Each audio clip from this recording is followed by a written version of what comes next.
I stood in the doorway of my parents' backyard, watching 200 people sing to my brother, watching the professional catering staff serve past appetizers, watching the live band play on a custom-built stage, watching my mother cry happy tears as she hugged Brandon. It was his 30th birthday. The party had cost somewhere north of $40,000. I knew because I'd overheard my father bragging about it to his friends. Meanwhile, 3 weeks ago, on my 28th birthday, I'd received a text from my mother at 11 p.m. "Oh, sweetie, happy birthday. Sorry we forgot to call earlier. We were so busy with Brandon's party planning." My name is Amelia Carter. I'm 28 years old, and that moment, standing in that doorway watching my brother's extravagant birthday party, was the moment I decided everything had to change.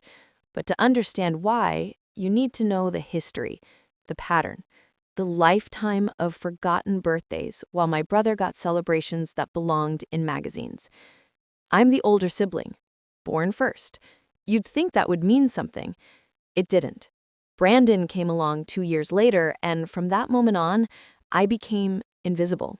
Not immediately, not obviously, but gradually, consistently, completely. When I turned 5, my birthday party was at our house.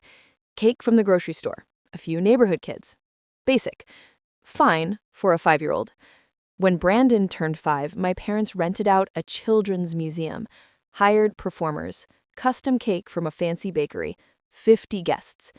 I remember watching that party thinking, maybe when I turn 7, I'll get something like this. I didn't. 7 came and went with another grocery store cake and the same neighborhood kids.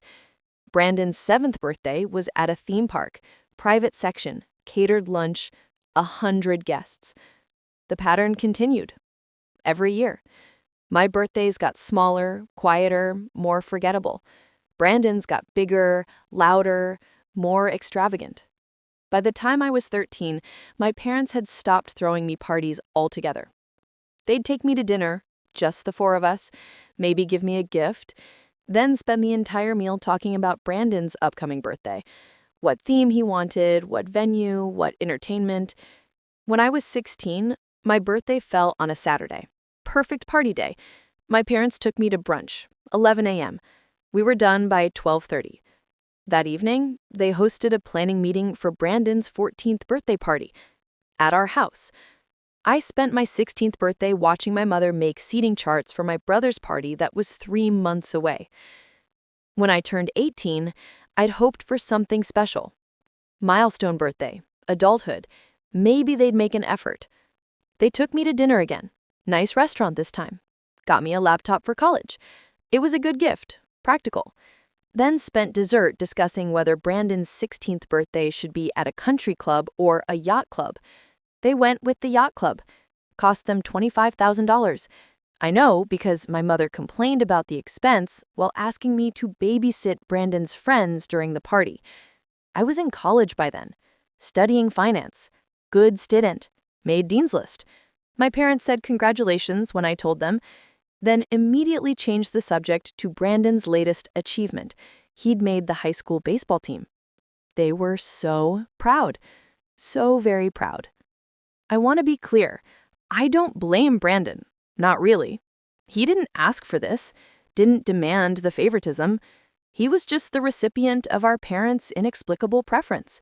We actually got along fine when we were alone. But in front of our parents, the difference in treatment was stark, undeniable, painful. Every year on my birthday, the same thing happened. They'd forget until late in the day, send a rushed text or call, maybe take me to dinner if I reminded them enough times. And every year, months of planning went into Brandon's birthday. Guest lists, venues, themes, decorations, entertainment. My 21st birthday, they forgot entirely. Didn't even text. I spent it alone in my apartment. Ordered takeout, watched Netflix, cried. The next day, my mother called apologizing.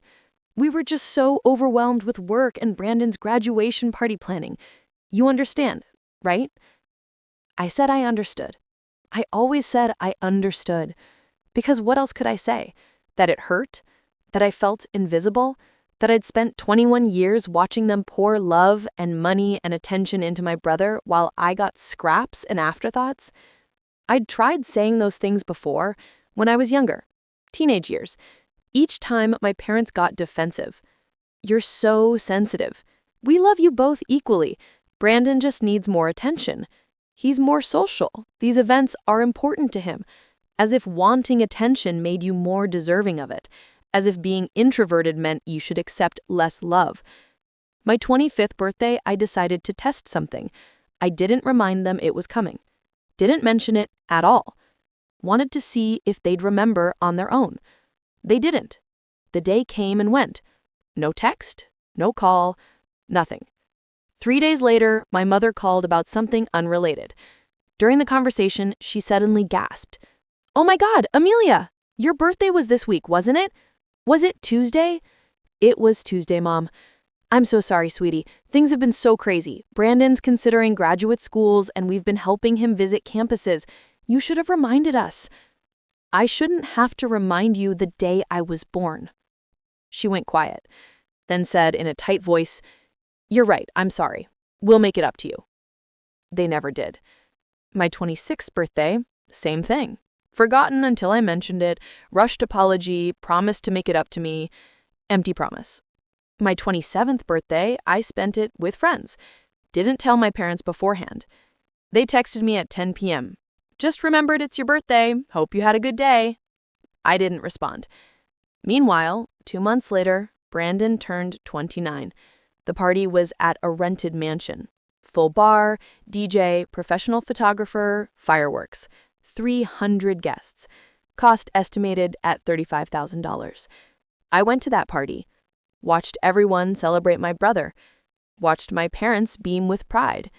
Watched them give a speech about how special he was, how proud they were, how he'd always been such a blessing. Nobody mentioned that I existed. Nobody acknowledged that the person taking photos in the corner was their daughter, their firstborn, the one they forgot about year after year while spending thousands on the one they remembered. That was the night I started planning. Started thinking about what I wanted, what I deserved, what I was going to do about it. I was doing well in my career, really well. I'd moved to a private equity firm, was making $120,000 a year, plus bonuses, plus profit sharing.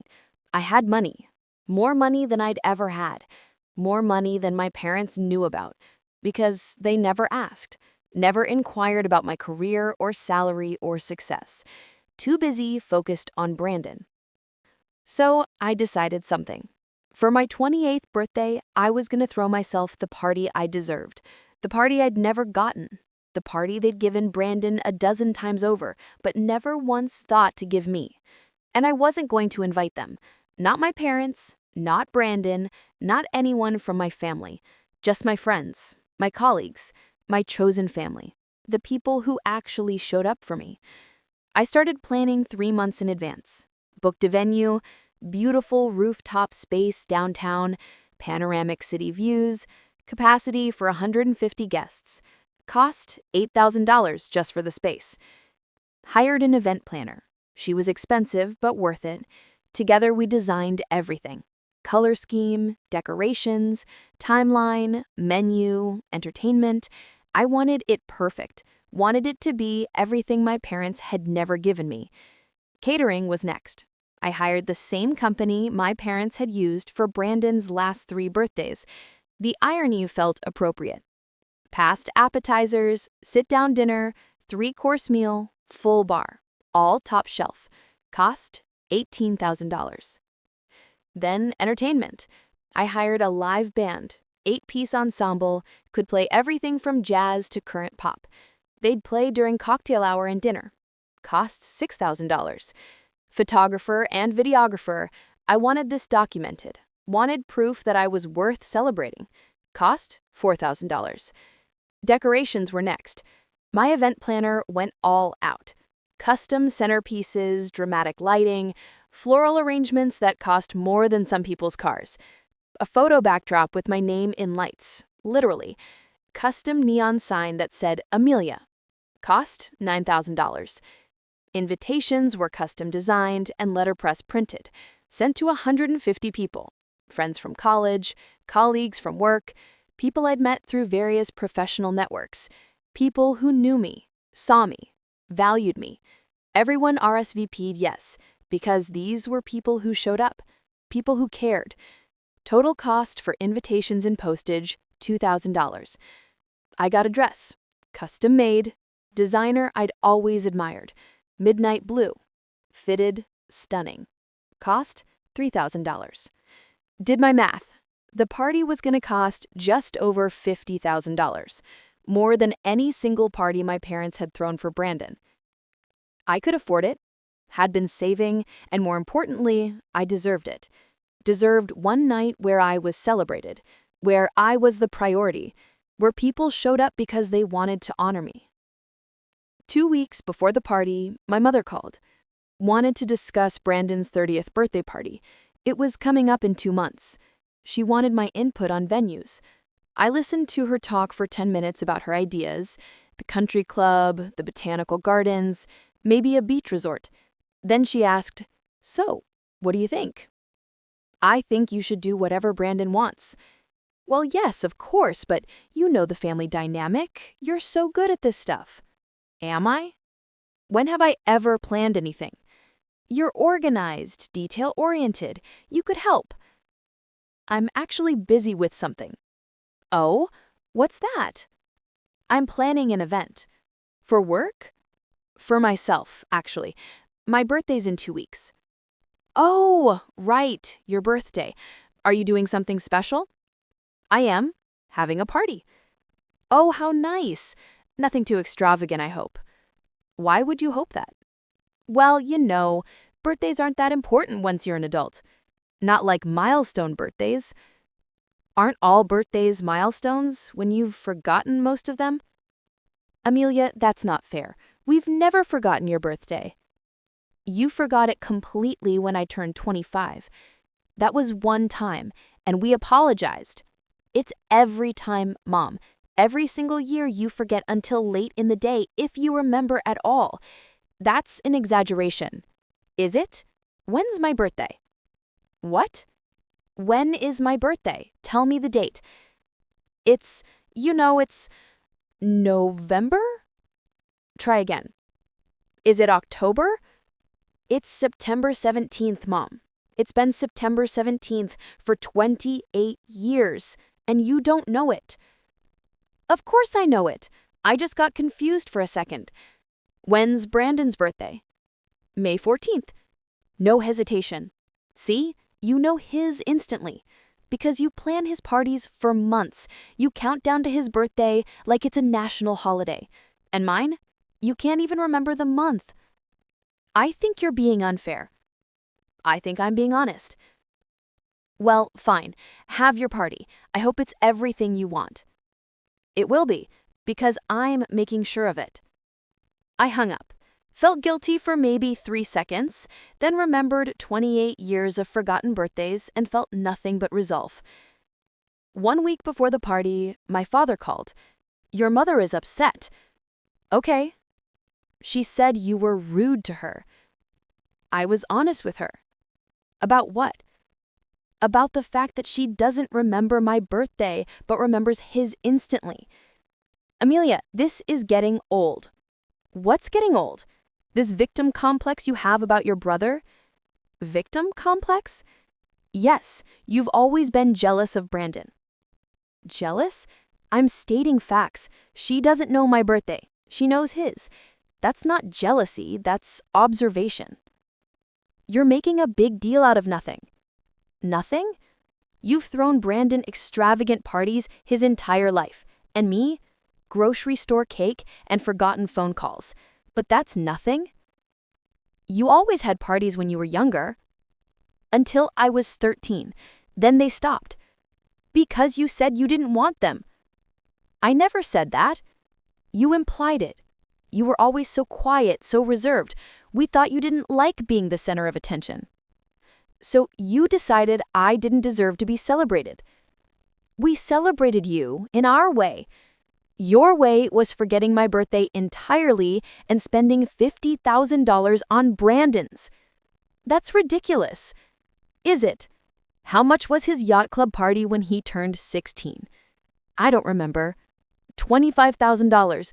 You complained about the expense while asking me to babysit his friends for free on my 18th birthday. That was years ago. You need to let it go. I have let it go. That's why I'm throwing myself a party. Without you. Silence. Then, what do you mean without us? I mean, I'm not inviting you, or Mom, or Brandon. Why not? Because you've made it clear for 28 years that my birthday doesn't matter. So I'm celebrating with people who think it does. Amelia, this is childish. Is it? Or is it self-preservation? You can't be serious. I'm completely serious. You're really going to exclude your own family? You've excluded me my entire life. This is just me returning the favor.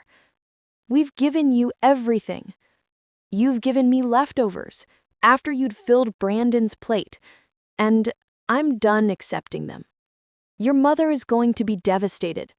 She'll survive, just like I've survived 28 years of being forgotten. If you do this, there will be consequences.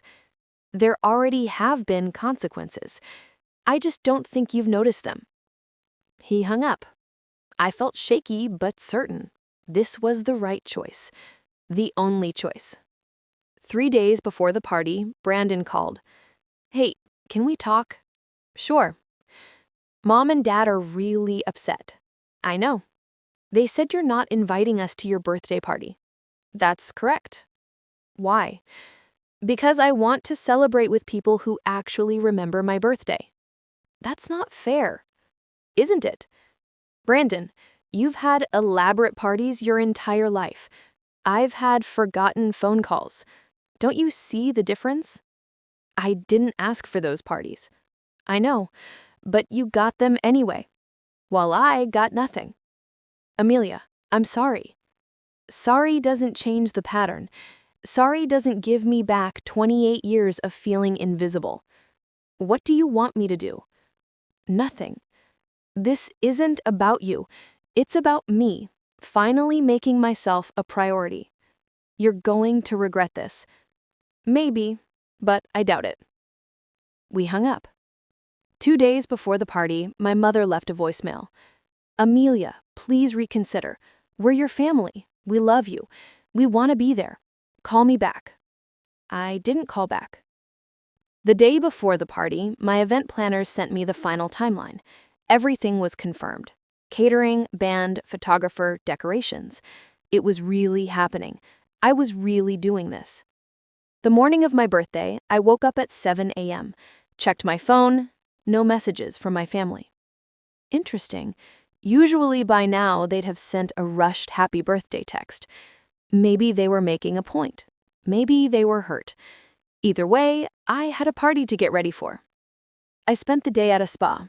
Massage, facial, hair, makeup, got my nails done, everything perfect. When I looked in the mirror that evening, I barely recognized myself.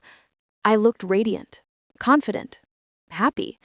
Put on my custom dress. It fit like it was made for me, because it was. Looked at myself one more time. Tonight was my night. I arrived at the venue at 6. Cocktail hour started at 7. The space looked incredible. My event planner had outdone herself. The decorations were stunning. The lighting was perfect. The neon sign with my name glowed against the city skyline.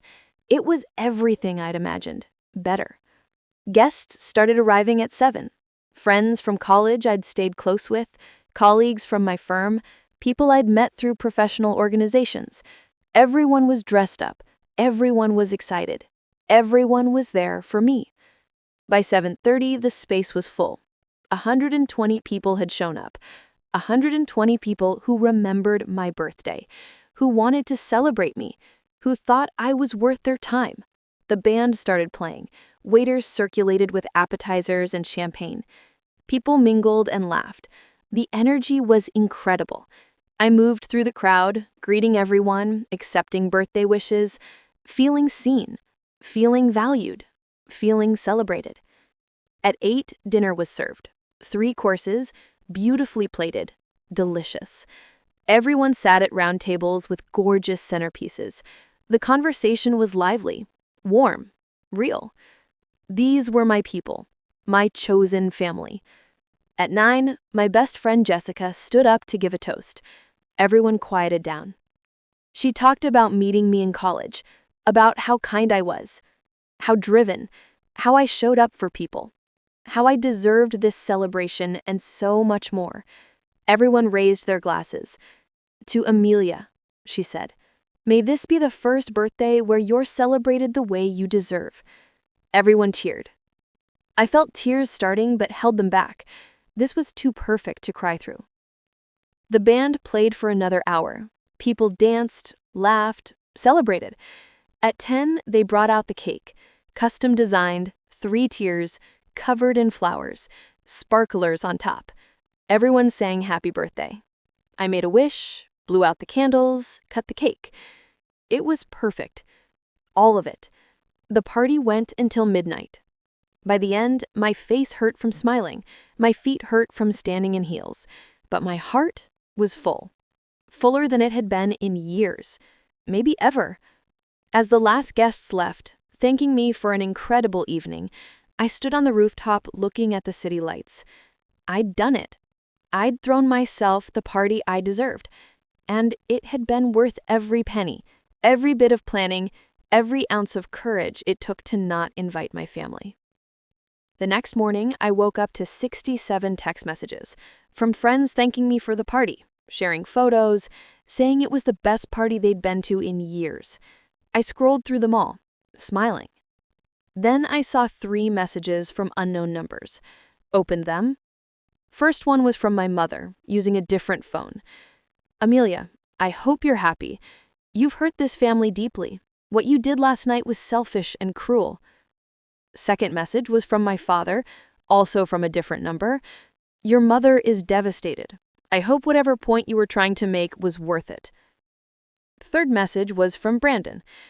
I don't understand why you did this, but Mom is really upset. You need to fix this. I stared at those messages, felt the old guilt trying to creep in, the conditioning to apologize, to make myself smaller, to accept less. Then I looked at the other 64 messages from people who'd shown up, who'd celebrated me, who'd made me feel valued. And I deleted my family's messages, all 3, blocked the numbers, and went back to reading the kind words from people who actually cared. 3 days after my birthday, Jessica came over, brought coffee and bagels. We sat on my couch scrolling through photos from the party. You did good, she said. Thank you. How do you feel? Honestly? Free. Good. You should. That party was incredible, and you deserved it. I know. Took me 28 years to realize that, but I know now. Have you heard from your family? They tried to reach out. I blocked them. Wow. Are you okay with that? I am. I spent my whole life making excuses for them, trying to understand why Brandon got parties and I got forgotten phone calls, trying to convince myself it wasn't favoritism, but it was. Obviously, consistently, and I'm done pretending it's okay. What if they want to apologize? Then they can apologize, but I'm not seeking it out, not waiting for it, not letting my happiness depend on whether they finally see what they've done. That's growth. It is, and it feels good. A week after my birthday, my company had its annual gala, black tie event. I wore a different designer dress. Felt amazing. During cocktail hour, my boss pulled me aside. Amelia, I wanted to talk to you about something. Okay? There's a position opening up. Managing director. We think you'd be perfect for it. Really? Really? You're one of our top performers. Clients love you. The team respects you. We want to promote you. The position comes with a significant raise. Salary would be $200,000 base, plus bonuses and equity. I tried to keep my face neutral, but inside I was screaming. That's incredible. When would this start? First of the year, but we wanted to give you a heads up now, so you can think about it." "I don't need to think about it. I accept." She smiled. "Great. We'll make it official next month." "Congratulations, Amelia. You've earned this." That night, driving home, I thought about calling my parents, telling them about the promotion. Old habits, wanting their approval, their pride. Then I remembered they'd never asked about my career, never inquired about my success, never seemed interested in my achievements. So I called Jessica instead, told her about the promotion. She screamed with excitement. "We're celebrating this weekend. Fancy dinner. My treat." "You don't have to do that." "I want to. You're killing it, Amelia. You deserve to be celebrated, and I'm going to make sure you are." That's what real family does. That's what real family does. 2 weeks after my birthday, I got a letter. Physical letter, mailed to my apartment. Return address was my parents' house. I stared at it for a long time, debated throwing it away unopened, but curiosity won. Inside was a card. Generic, store-bought. Inside my mother's handwriting, "Amelia, we need to talk. What you did was hurtful, excluding your own family from your birthday. We understand you felt hurt over the years, but we're still your parents. We still love you. We still want to be in your life. Please call us so we can work this out. Mom." I read it 3 times, looking for an apology, a real one. Not, "We understand you felt hurt," but "We're sorry we hurt you." Didn't find it. The letter was about their feelings, their hurt, their desire to be in my life. Nothing about acknowledging what they'd done. Nothing about understanding the pattern. Nothing about taking responsibility. I put the letter in a drawer. Didn't respond. 3 weeks after my birthday, Thanksgiving was coming up. My family did Thanksgiving at my parents' house every year. Big meal, extended family, the whole thing. I'd gone every year of my life. This year, I wasn't going. Jessica invited me to her family's Thanksgiving. I accepted immediately. My phone rang the week before Thanksgiving. My mother. I answered. "Hello? Amelia, thank God, I've been trying to reach you." "I know. What do you want?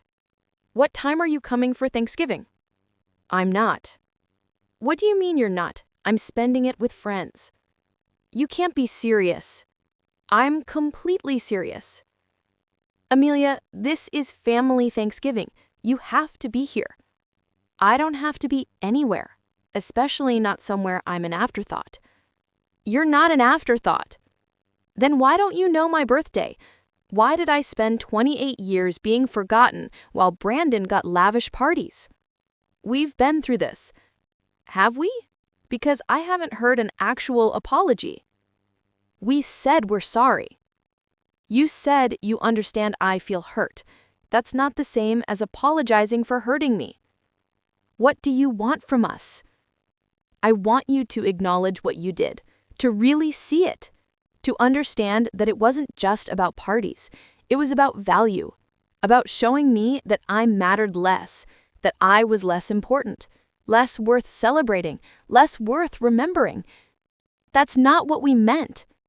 But it's what you did. Intent doesn't matter when the impact is the same." "So you're really not coming to Thanksgiving?" "I'm really not. This is going to devastate your father." "He'll survive." "The family is going to ask where you are." "Tell them I'm with people who actually want me there." "Amelia, please." "No, Mom. I'm done. Done accepting less. Done pretending it's fine. Done being grateful for crumbs while Brandon gets the whole cake. I'm building a life with people who value me. And that doesn't include you right now." She was crying. "I'm sorry." "For what specifically?" "For everything. For not seeing what we were doing. For treating you differently. For forgetting your birthdays. For spending so much on Brandon and so little on you. All of it. I'm sorry for all of it." I sat with that. She sounded genuine, but words were easy, actions were harder. "Thank you for saying that. Does that mean you'll come to Thanksgiving?" "No." "Why not?" Because one apology doesn't erase 28 years. Because I need to see real change, not just words. How do we show you real change? I don't know yet, but showing up isn't enough. I need time. How much time? However much I need. I hung up, felt shaky but certain. I'd done the right thing. Thanksgiving came. I went to Jessica's family's house. They welcomed me like I'd always been part of their family. The food was amazing. The conversation was warm. Her parents asked about my life, my career, my apartment. Actually listened to my answers. Actually cared. It was the best Thanksgiving I'd ever had, because it was the first one where I felt truly welcome, truly valued, truly seen. December came, holiday season. Traditionally, my family did a big Christmas celebration, extended family, gifts, the whole thing. I wasn't going to that either. Made plans with friends instead. Christmas Eve dinner party, low-key, just close friends exchanging small gifts and enjoying each other's company. My mother called 3 more times in December. I didn't answer. She left voicemails, begging me to come to Christmas, saying the family missed me, saying they wanted to make things right, but still, no real acknowledgement, no concrete plan for change, just words, just promises, just requests for me to show up and pretend everything was fine. I didn't respond to any of them. Christmas came. The friend dinner party was perfect. We ate good food, exchanged thoughtful gifts, laughed until our faces hurt. I got home around 11, checked my phone. One text from my mother. "Merry Christmas, sweetheart. We love you and miss you. Hope you had a nice day." I stared at that text, felt a little sad, but mostly felt relieved. Relieved I hadn't spent the day performing, pretending, accepting less. I'd spent it being genuinely happy, genuinely celebrated, and that was worth more than any performative family gathering. New Year's came. Fresh start. New year. I made resolutions. Continue thriving at work. Keep building relationships with people who valued me. Maintain my boundaries with my family. Keep choosing myself. January brought my promotion. Official announcement. Managing director. 200,000 salary. Plus bonuses. I was killing it professionally, thriving in ways I never had when I was expending energy trying to earn my family's approval. My birthday party had cost $50,000, but it had bought me something priceless. Freedom, clarity, the absolute certainty that I deserved better, and the courage to demand it. February came, then March, then April. 5 months since I'd seen or spoken to my family. 5 months of building a life that was mine, that centered me, that celebrated me. I wasn't angry anymore, wasn't sad, just peaceful, clear, certain of my worth. In May, Brandon's 30th birthday was approaching. I knew my parents were planning something extravagant, knew they'd spent months on it, knew it would be incredible, and I didn't care. Didn't feel jealous, didn't feel bitter, just felt glad I wasn't going to be there. Wasn't going to watch them pour love into him while pretending I didn't exist. The party was on a Saturday. I knew because Jessica had mentioned hearing about it through mutual acquaintances. Apparently, it was at a luxury hotel, ballroom rented out, 500 guests, estimated cost over $60,000. I spent that Saturday at a pottery class with friends. We made bowls and laughed and got clay everywhere. It was simple, fun, real. Better than any family party had ever been. That evening, my phone rang.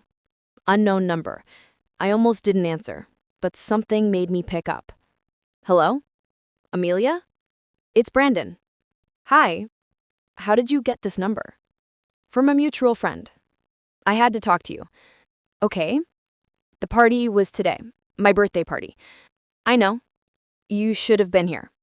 Should I have? Yes. You're my sister. Biologically, but you're not part of my life anymore. Why not? Because your life is about being celebrated. Mine was about being forgotten, and I chose to change that. Amelia, I miss you. Do you? Or do you miss the idea of me? The sister who showed up and didn't complain. The one who accepted being second. Because I don't miss being that person. I'm not asking you to be that person. What are you asking? I'm asking if we can have a relationship. On what terms?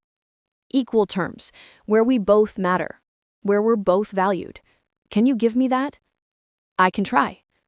Trying isn't enough. I need commitment, actual effort, proof that I matter as much as you do. You do matter. Then prove it. Remember my birthday without being reminded. Ask about my life. Show up for me the way I always showed up for you. I can do that. Can you? Because your entire life you haven't had to. You've been the center, the priority, the celebrated one. Can you actually share that space? I want to. Then start. My birthday is in 4 months, September 17th. If you remember it, if you reach out first, if you make an effort, then maybe we can start rebuilding. And if I don't, then you'll have proven what I already know. That you value me only when it's convenient, only when it doesn't require real effort. And I'll continue building my life without you. That's harsh. That's honest. Fair enough. I'll remember. September 17th. We'll see. We hung up. I didn't believe he'd remember. Didn't think he'd follow through. But I'd given him a chance. Given them all a chance. Now it was up to them. The summer passed. My career continued thriving. Took on bigger clients, closed bigger deals, got bigger bonuses. I was making more money than I'd ever imagined. Bought myself nice things. Not to prove anything, just because I could. Because I earned it. Because I deserved it. August came. 1 month until my birthday. I wondered if Brandon would remember. If any of them would. Didn't let myself hope. Just kept living my life. Kept building something real with people who actually valued me. September came. My birthday was approaching. I started planning a small dinner with close friends. Nothing extravagant like last year. Just intimate. Meaningful. Real. September 16th. Day before my birthday. My phone rang. Brandon. I answered. Hello? Hey, I'm calling to say happy early birthday. Tomorrow is September 17th. Tomorrow is your 29th birthday. I remembered. I felt something crack in my chest. You remembered? I did. I put it in my calendar, set 3 reminders, made sure I wouldn't forget. Why? Because you matter. Because you asked me to prove it, and because you're right. You deserved better than what we gave you. Thank you. I mean it. Thank you for seeing that. I'm sorry it took so long. Me too. Can I take you to dinner? For your birthday? Just the 2 of us. Maybe. Let me think about it. Fair enough. The offer stands. Okay. And Amelia? Yeah? Happy birthday. Really. I hope it's everything you deserve. Thank you, Brandon. We hung up. I sat with that. He'd remembered. Had actually made an effort. It didn't erase 28 years, didn't fix everything, but it was a start. A real start. September 17th, my 29th birthday. I woke up to texts from friends wishing me happy birthday, from Jessica saying she had a surprise, from colleagues from work, from people who cared, and from Brandon. Long text, talking about memories from childhood, apologizing for not seeing the favoritism sooner, promising to do better. It was thoughtful, genuine, real. Then, at noon, my phone rang. My mother. I stared at it, debated not answering, but answered. Hello? Amelia. Happy birthday. Thank you. Brandon told me your birthday was today. Reminded me. After all these years. I know. I'm ashamed that I needed reminding. You should be. You're right. I should be. We treated you terribly. Forgot you. Took you for granted. Gave everything to Brandon and crumbs to you. It was wrong. All of it. Thank you for saying that. I want to do better. How? By showing up. By remembering. By treating you like you matter. Because you do. You always have. We just failed to show it. I appreciate that. Can we see you? For your birthday? I have plans with friends tonight. Tomorrow then? Brunch? Just you and Dad and me. No Brandon, no extended family, just us. I thought about it. It was risky, opening that door again. But Brandon had remembered. My mother was calling, making effort. Maybe things could change. Maybe. Okay. Tomorrow, 11 a.m. Send me the restaurant details. Thank you, Amelia. Really.